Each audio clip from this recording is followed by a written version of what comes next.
Bonjour à tous, je suis Guillaume Lalu et je suis ravi de vous retrouver dans ce nouvel épisode de Course épique. Course épique, c'est le podcast Running et Trail qui vous fait vivre dans chaque épisode une histoire de course hors du commun. Athlète émérite, coureur confirmé ou anonyme passionné, quand la légende d'une course et la destinée d'un coureur se rencontrent, c'est dans Course épique qu'elle se raconte. Course épique, c'est un nouvel épisode chaque mercredi, mais c'est également chaque lundi matin un extrait de l'épisode à venir pour bien démarrer la semaine ensemble. Nous avons donc rendez-vous 2 fois par semaine. Et si vous souhaitez suivre notre actualité au jour le jour et découvrir les coulisses du podcast, je vous donne rendez-vous sur notre compte Instagram courseepique.podcast. Je vous propose de revivre le marathon du Mont Blanc qui vient de se conclure il y a quelques heures à Chamonix avec 3 épisodes hors série qui mettent en lumière des profils de coureurs très complémentaires. Valérie Duhong, une coureuse amatrice qui a débuté la course à pied à 40 ans. Hugo Deck, athlète élite et membre du team Adidas Terrex. Et enfin, Chloé Trespoche, athlète de haut niveau en snowboard cross, notamment double médaillée olympique. Un bien joli programme, vous l'aurez compris. Le moment est justement venu de laisser la place à Chloé qui va partager avec nous son duo étoilé. Bonne écoute.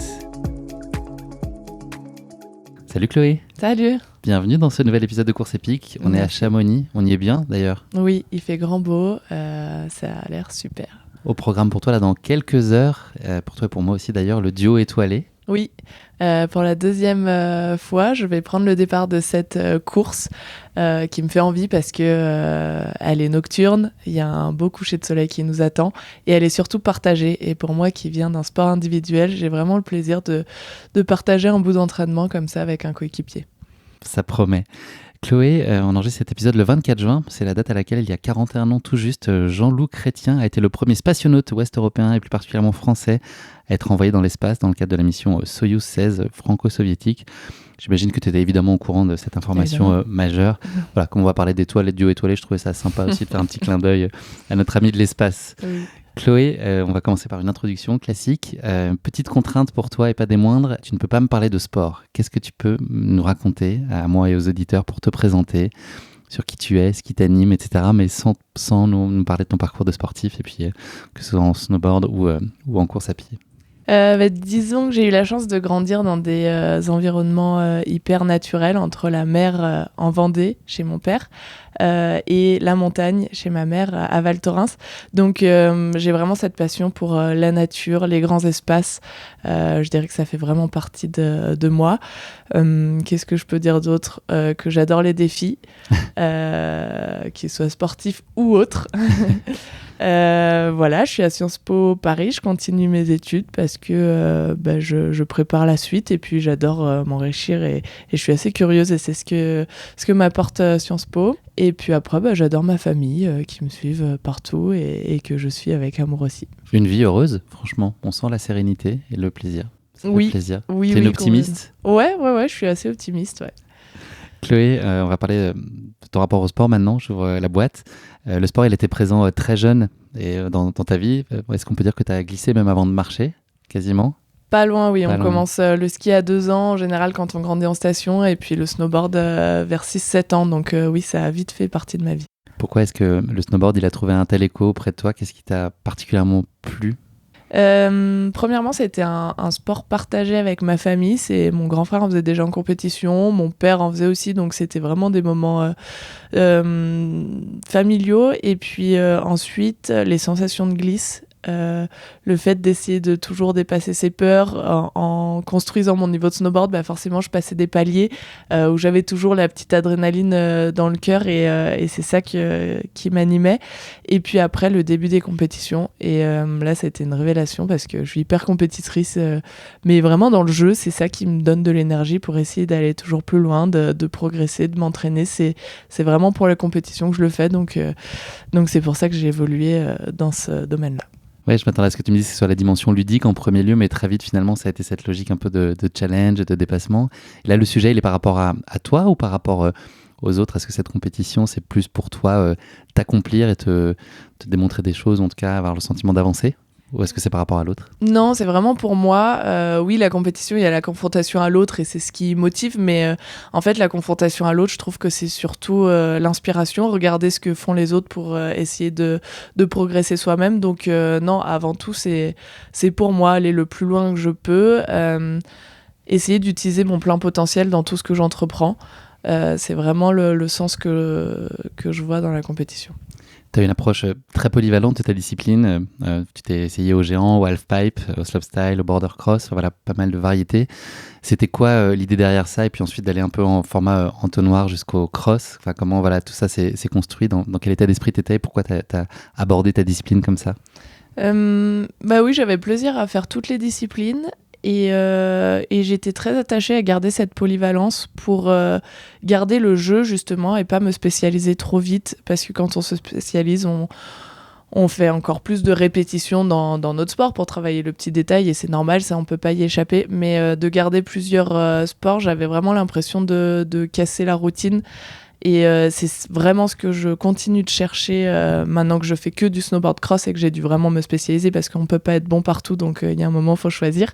Ça a été le snowboard cross sans hésitation, mais j'ai vraiment toujours à cœur de chercher des nouveaux projets, des nouveaux sports pour compléter ma préparation et toucher à tout et garder le plaisir et pas me lasser de l'entraînement. Et c'est ça le plus dur, je trouve, dans le sport de haut niveau, c'est qu'il y a tellement de répétitions, tellement de travail acharné du quotidien, que si on arrive à amener un peu de piquant avec des nouveaux challenges, bah moi c'est ce qui me stimule et qui fait que je garde vraiment la motivation.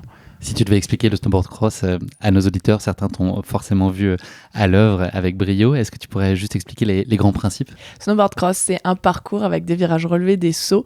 On est 4 par 4 dedans. C'est le premier arrivé en bas. On n'a pas le droit de se pousser, mais il faut savoir imposer sa ligne et voilà, construire sa stratégie de course pour dépasser et gagner de la vitesse sans être gêné par les autres. Donc voilà, il n'y a pas un parcours qui se ressemble. À chaque fois qu'on arrive sur une Coupe du Monde ou sur un événement international, c'est un nouveau parcours, ça demande de s'adapter. Et voilà, il y a de la vitesse, il y a de l'adrénaline et de la confrontation. Donc c'est assez excitant à faire et à regarder. Apparemment, c'est assez cool aussi. Ouais, je confirme.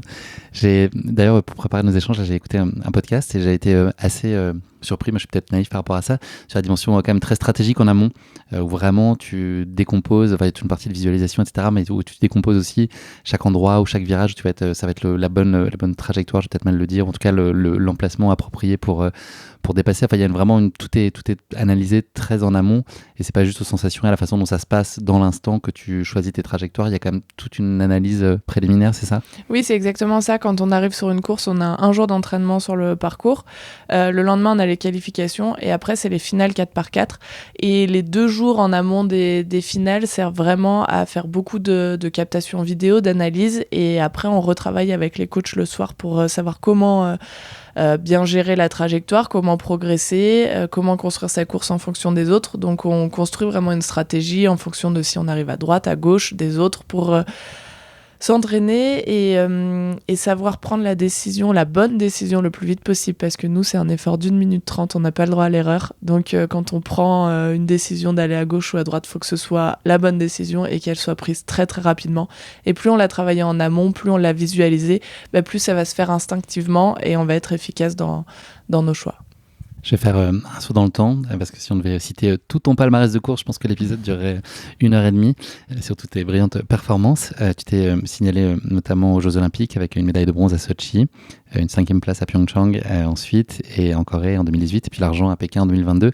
Est-ce que ces souvenirs olympiques, c'est aujourd'hui ceux que tu chéris le plus? Est-ce que c'est ceux qui ont le plus de portée, ou t'en vois d'autres?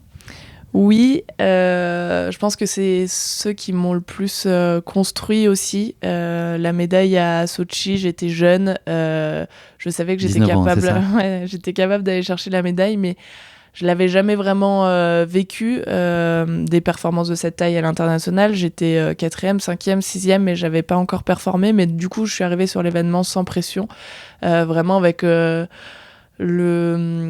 fougue, l'envie. L'insouciance presque. L'insouciance, voilà, c'est ça. Donc un peu avec une espèce de légèreté dans la gestion de l'événement, et ça m'a souri parce que je suis allée chercher cette médaille. C'était vraiment formidable, il y avait ma famille sur place, c'était des grands moments de partage.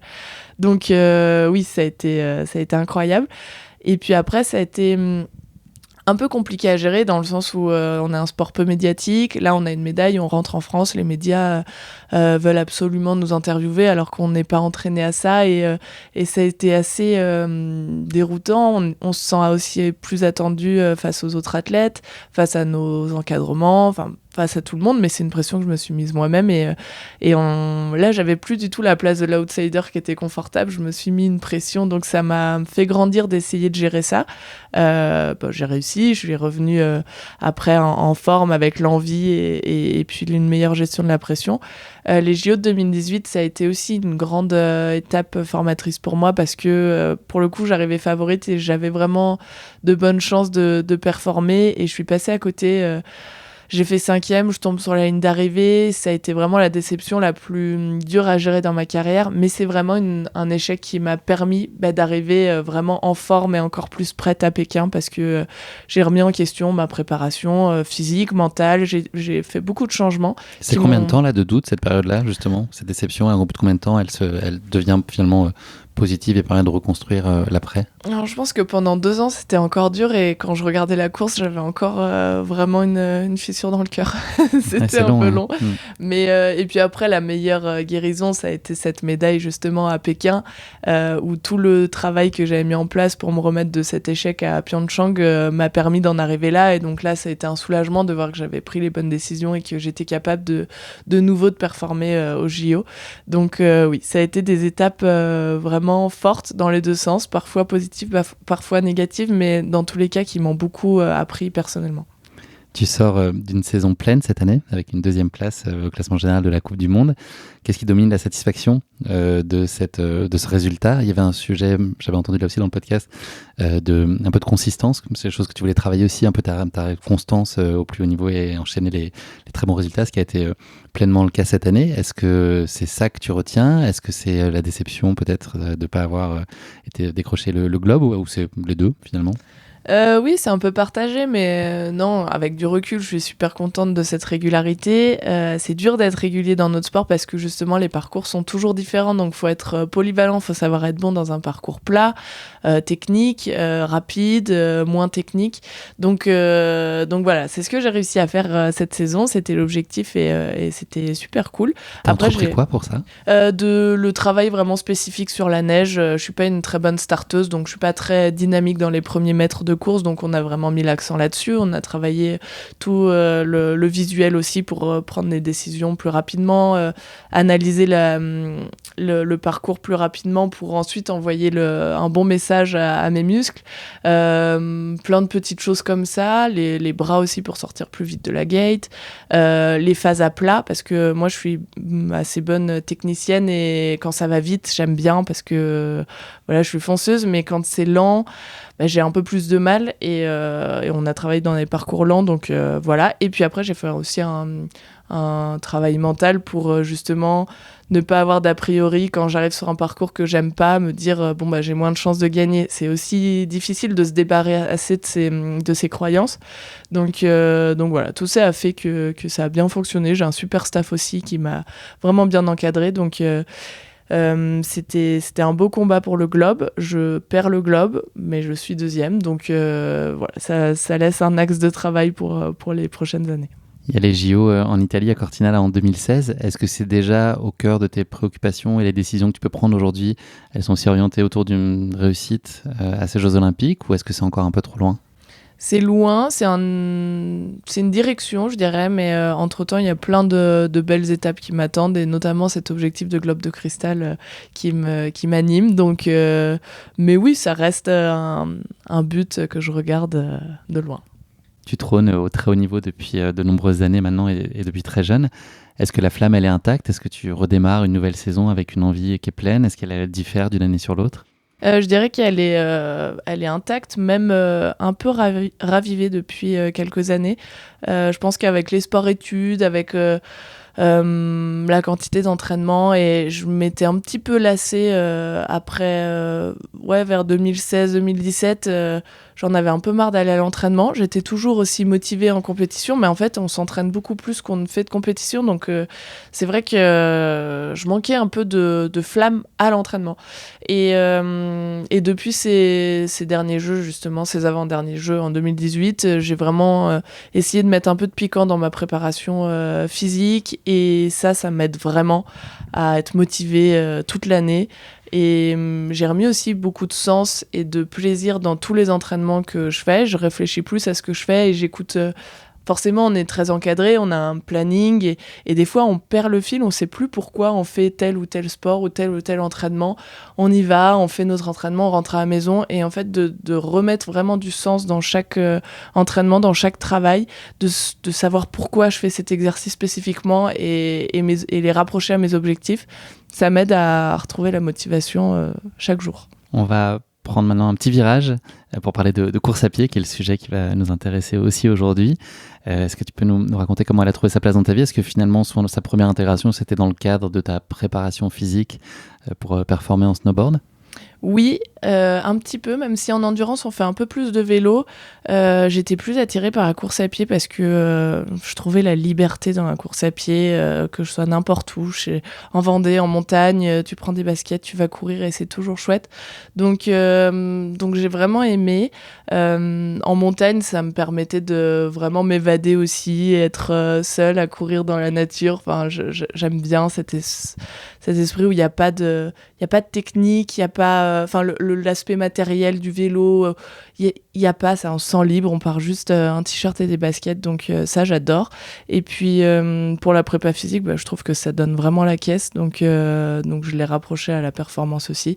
Et en plus, il y a plein de défis à faire en course à pied, donc ça m'a motivée. Ton premier trail, ça a été donc ici, tu nous l'as dit tout à l'heure, donc c'était en 2021 pour le duo étoilé. Quel souvenir donc tu en gardes? C'est vraiment très plaisant. Est-ce que ça t'a donné envie de poursuivre, de densifier peut-être la compétition de trail, ou est-ce que c'était une expérience que tu as picorée, qui tombait bien, et puis voilà, sans coup de cœur absolu? Ça a été une opportunité par un sponsor qui m'a proposé un dossard.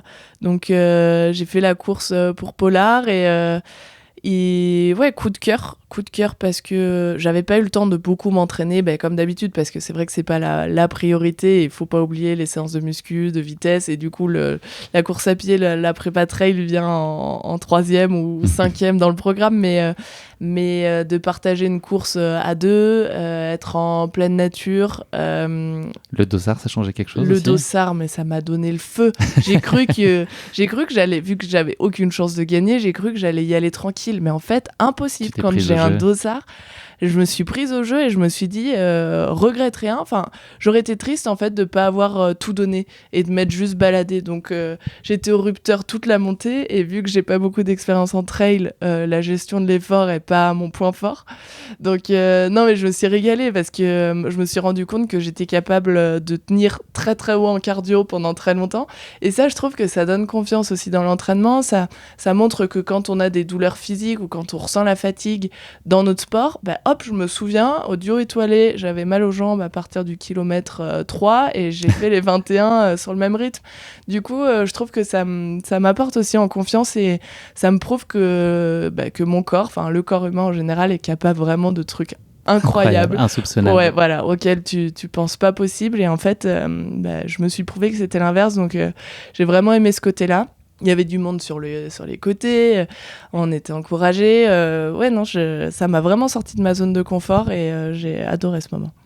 Vous avez fini 41e équipe sur 500, donc ça donne une idée aussi du niveau auquel vous étiez. Tu t'es ensuite essayé à la route avec ta petite sœur, c'était à l'occasion du semi-marathon de Lyon en 2021. Qu'est-ce qui t'avait décidé à te lancer sur la route? Est-ce que ça t'appelait aussi? Est-ce que au tout départ, c'est surtout l'idée de partager ce moment-là, de manière générale, et plus particulièrement avec ta petite sœur?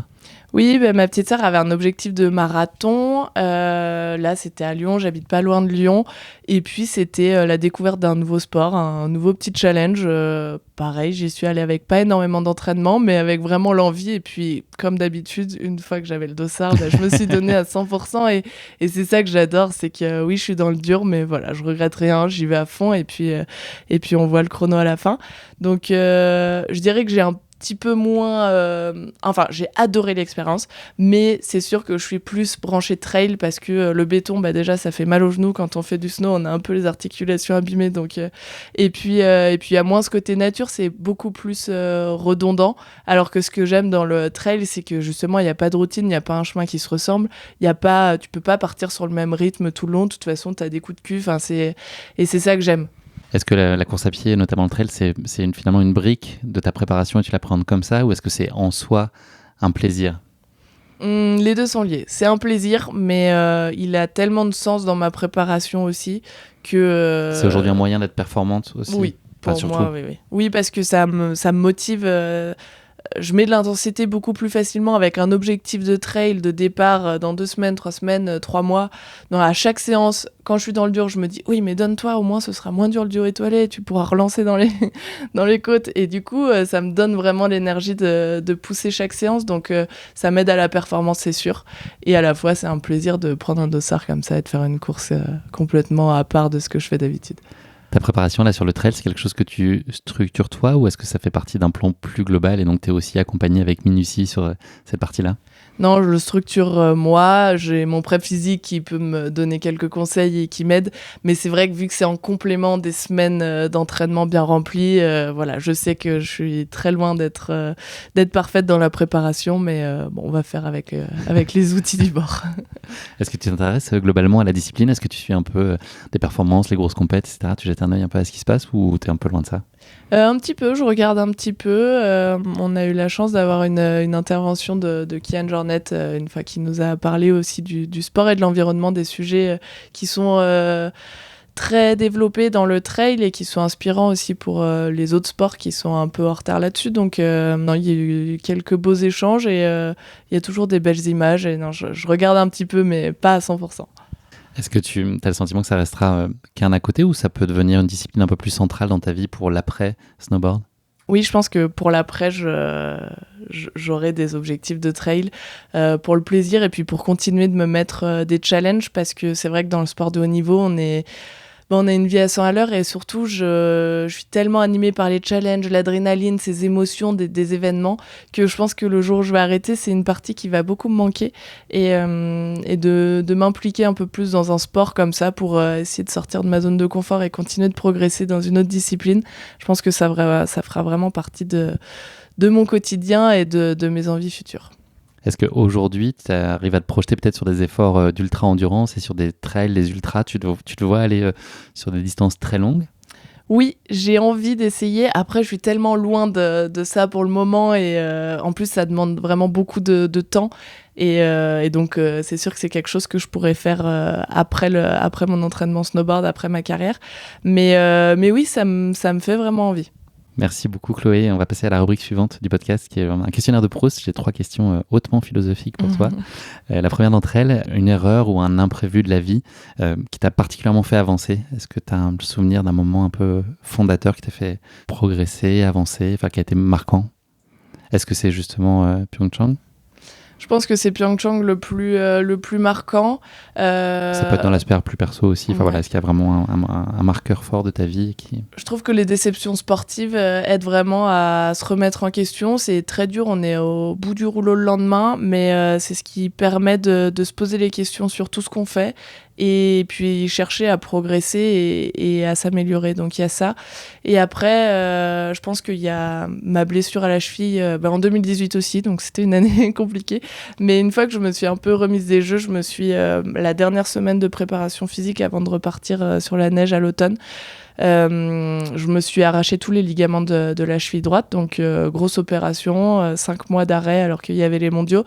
Et ça, pareil, je me souviens que ça a été une grosse étape mentalement hyper difficile parce que déjà j'étais prête, je venais de faire les 4 mois de préparation physique et je me suis dit tout ce travail pour au final me faire opérer et rester dans mon lit plâtré pendant 6 semaines à faire que du travail de bras. Et là, ça m'a vraiment appris à prendre du recul. J'ai repris les études. J'en ai profité vu que j'avais un peu de temps. Je me suis inscrite à Sciences Po. Et puis au final, je suis revenue avec tellement d'énergie, de patate et vraiment de plaisir dans mon sport parce que j'ai ressenti que ce manque me prouvait que c'était un essentiel dans ma vie et que j'étais complètement épanouie à l'entraînement.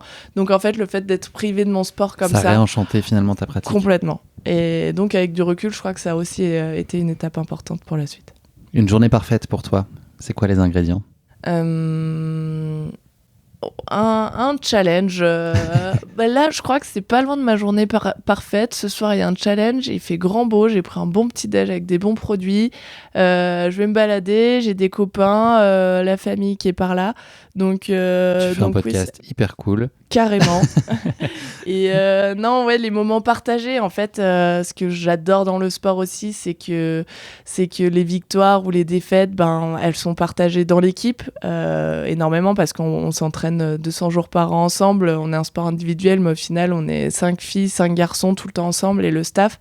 Et en fait, il y a beaucoup de soutien et de l'empathie quand on perd et vraiment de la joie partagée quand on gagne. Et c'est vraiment ces moments de partage qui donnent de la valeur aux choses. Donc, dès qu'il y a un moment partagé, franchement, ça me donne la patate. Partage et challenge, les deux mots-clés, je pense, de l'épisode. Dernière question, les 3 choses que tu emporterais sur une île déserte. Bah là, je viens d'avoir des biquettes à la maison pour de l'éco-pâturage et je les trouve tellement choux que j'ai envie de les prendre sur mon île. Très bien, bonne idée. Elle faut qu'il y ait des pâturages, par Ouais, contre. complètement. Sur ton île. Une personne de ma famille, du coup. Ma petite sœur, peut-être, parce qu'elle est aventurière, donc ça nous aiderait. Et puis le 3e truc... Un bouquin, un disque, un film, des chaussures pour courir, un maillot de bain. Pas besoin peut-être sur une île. Non, chaussures, non, pas besoin. On court pieds nus.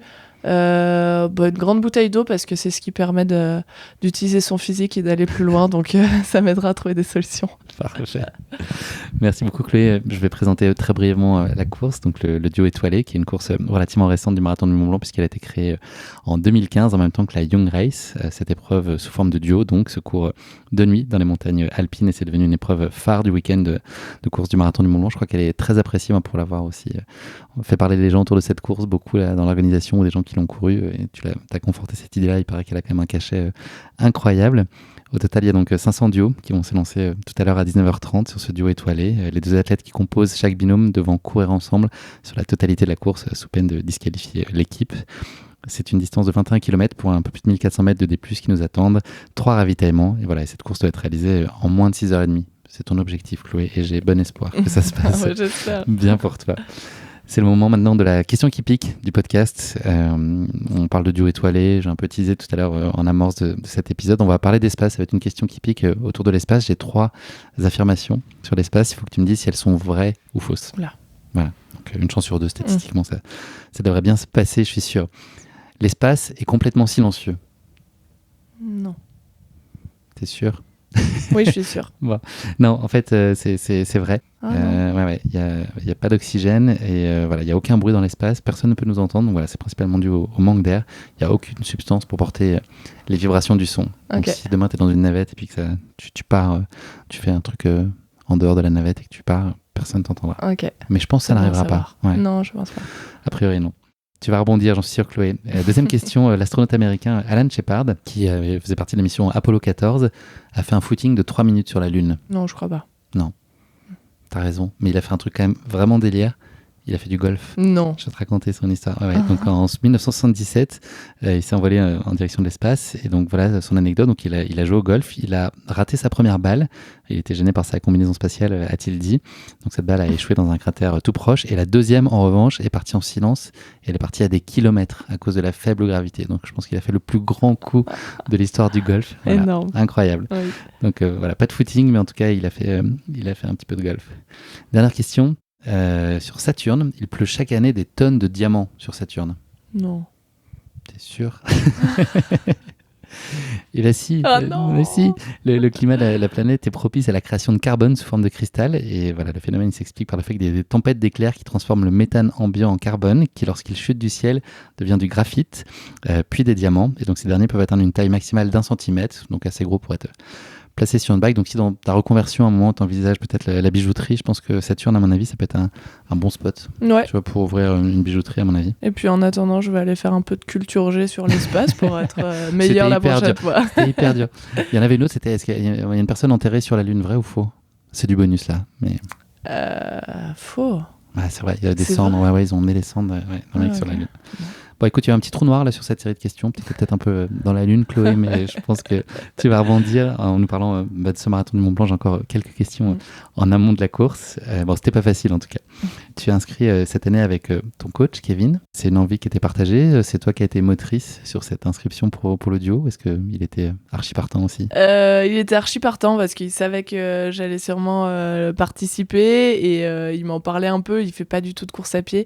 Mais il adore les challenges et c'est vraiment un fonceur, donc je lui ai dit allez, on le fait, et il s'est entraîné à fond. Il a fait de la course à pied alors qu'il en avait jamais fait, donc c'est rigolo de partager ça. Après il a vraiment la caisse, donc ça devrait aller avec d'autres sports, mais en spécifique course à pied, c'est pas ça.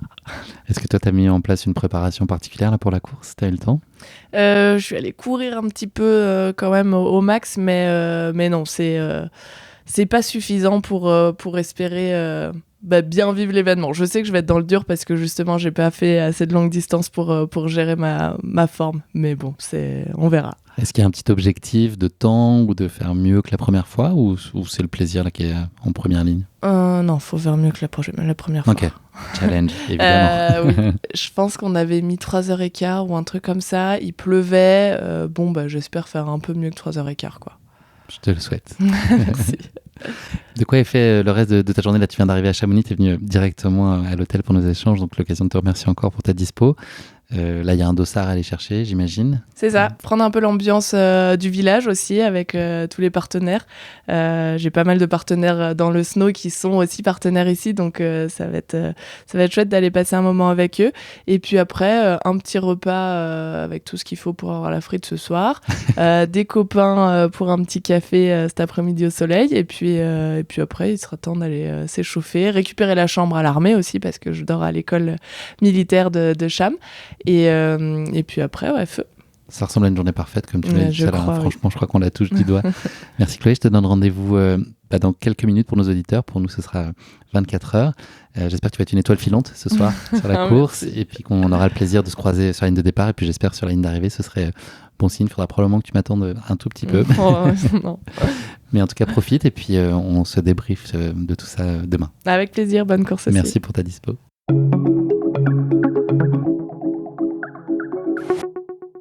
Salut Chloé. Salut. On se retrouve en clignement d'œil. Oui. Toujours le même soleil. Exactement. Toujours le même plaisir. Oui. Mal aux cuisses aujourd'hui. Ouais. C'est les cuisses qu'on prend plus cher. Ouais, complètement. J'ai payé un peu le fait de ne pas être assez entraînée, donc musculairement, j'ai chargé assez rapidement dans la montée et fortement dans la descente aussi. Mais et ça se paye. Oui, complètement.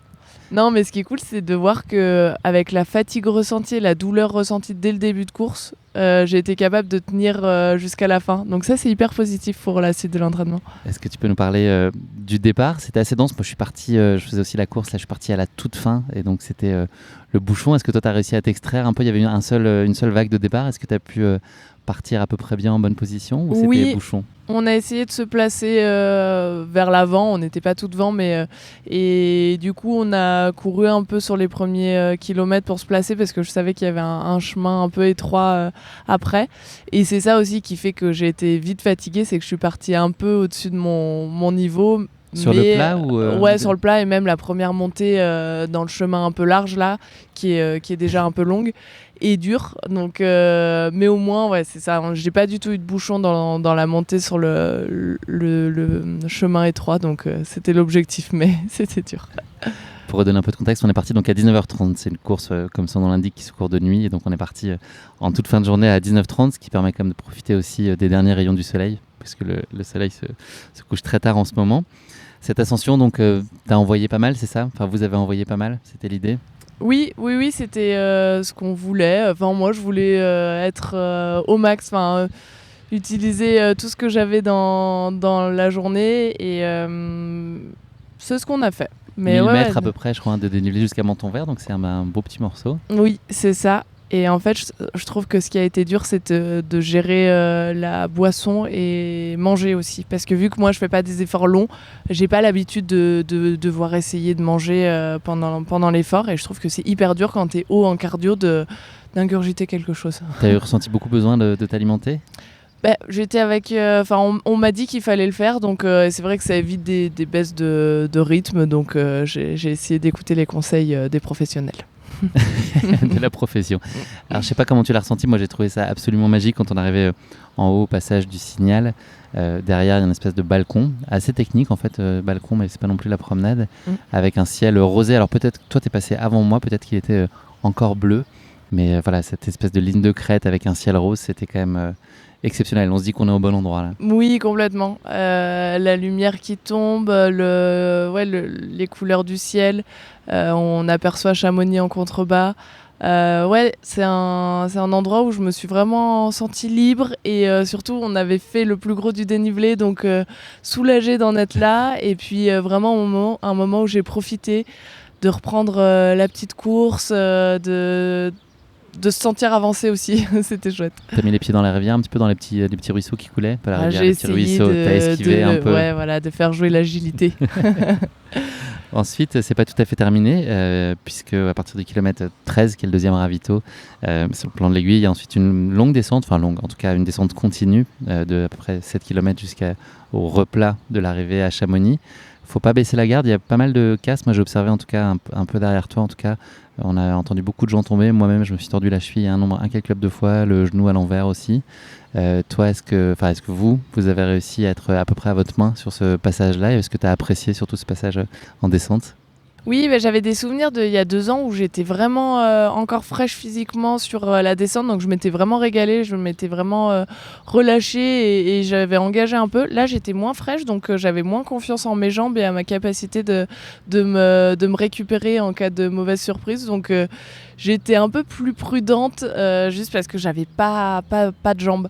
Ouais, j'ai adoré parce que c'est quand même une partie technique. Il faut être hyper lucide, hyper concentré, savoir jouer un peu avec sa frontale. Donc franchement, c'est super chouette. Et puis il y a un peu de challenge. Pour doubler, c'est pas facile. Faut prendre des petits raccourcis, choisir sa ligne, un peu comme en border cross. Faut construire ses dépassements. Donc non, je me suis régalée sur cette descente. J'ai pensé à toi justement dans la descente en me disant est-ce que y a quand même un peu de retenue en te disant que ce serait dommage de te blesser, tu vois, pour ton sport principal sur une sortie comme ça qui reste malgré tout du loisir, même s'il y a une envie de se challenger. Est-ce que c'est des choses auxquelles toi tu penses pour mettre quand même un tout petit peu de retenue et pas prendre le risque de te flinguer un bout de saison ou autre avec une cheville qui tourne au mauvais endroit, ou c'est vraiment pas du tout présent à ton esprit? C'est pas vraiment dans mon caractère d'essayer de me préserver pour mon sport, parce qu'on est un sport à risque, on est un sport où il faut engager, et je me dis que si j'arrive plus à engager dans tout ce que je fais et que je suis limitée par la peur ou l'idée de préserver toujours mon corps, ça va me limiter dans ma progression. Donc, et puis je me force pas, c'est quand je fais un truc, je le fais à fond, et puis voilà. Et tu te fais confiance aussi? Oui. Ouais, je tente en tout cas. Et ça passe. Et voilà. Jusqu'ici. Vous avez terminé 89e de la course, 25e duo mixte en 3h09 et 40 secondes. Bilan positif, si on se place là un peu plus sur le plaisir, on a compris qu'il était là. Je ne vais pas parler de l'arrivée à Chamonix, mais c'est quand même aussi vraiment grisant, quoi. Ça fait, on peut refaire du 3 minutes au kilomètre là, sur ces parties-là, tellement c'est étourdissant. Oui, c'est ça, il y a un monde et du bruit. Et j'avais mon frère et ma sœur qui étaient là, qui ont fait le dernier kilomètre avec moi en plus, donc ça booste. Ils étaient... ils me donnaient un peu leur énergie, j'en avais plus beaucoup, mais en tout cas, toute la population de Chamonix qui vient nous soutenir, ça fait chaud. Booste, ouais. Je sais pas, je pense que ça porte bonheur. Tu as une coccinelle qui se balade sur toi, elle est dans ton cou là. Et voilà, je pense que c'est bon, on va prendre ça comme un porte-bonheur. Oui. Donc à l'arrivée à Chamonix, ça donne vraiment des ailes. Et donc le résultat en lui-même, parce que le plaisir était là, et le résultat et la performance, tu es contente de ce que vous avez fait? J'avais pas... En fait, j'avais juste envie de faire un meilleur temps qu'il y a 2 ans pour valider une petite progression, même si je savais que j'étais pas hyper prête. Et j'avais fait 3h15, je crois, il y a 2 ans. Donc l'objectif... Rendez-vous pour 3h04 dans 2 ans? On se donne rendez-vous? Même 3h. Hein. Allez, 3h. Allez, 3h. C'est archivé, hein. Je te ressortirai ça au moment Avec de notre plaisir. échange. C'est quoi la suite de la journée pour toi, Chloé, là? Là, un bon petit déjeuner déjà pour récupérer parce que j'ai pas réussi à manger après la course, donc j'avais besoin de reprendre des forces. Et puis petite balade, rando cet après-midi au niveau du glacier des Bossons. Et puis retour à la maison et préparation physique demain à 8h15 à Albertville pour faire de la muscu. On retourne au charbon. Voilà. Beau programme. La première compétition, là, si on se projette un peu plus loin, quand est-ce que tu reprends ta saison ? La première compétition sera aux Deux Alpes le 2 décembre. C'est la première étape de Coupe du Monde. Donc voilà, c'est à la maison en France. Donc c'est encore plus motivant. On sera fidèle au poste en tout cas. Qu'est-ce qu'on peut te souhaiter pour la suite ? Un globe ? Un globe, oui. C'est ça l'idée ? Oui, c'est le rêve. Eh ben, je passe la commande. Je le mets sur la liste de mes souhaits pour toi. Merci, ça a été un grand plaisir, Chloé. Partagé. Et puis profite bien de cette journée-là. On a les conditions rêvées. Oui. Ciao. Merci d'avoir écouté cet épisode. Si vous l'avez écouté jusqu'ici, c'est qu'il vous a probablement plu. Alors n'hésitez pas à noter le podcast et rédiger un avis sur votre plateforme d'écoute favorite. C'est essentiel pour soutenir ce travail indépendant. Cela ne vous prendra que quelques secondes et ça change beaucoup de choses pour le podcast. Et pour être sûr de ne manquer aucune course épique à venir, n'oubliez pas de vous abonner sur votre plateforme d'écoute. Merci encore infiniment pour votre soutien, votre fidélité et vos chaleureux messages que je lis et auxquels je réponds avec un immense plaisir. S'il vous plaît, continuez. À très bientôt pour une nouvelle course épique, évidemment.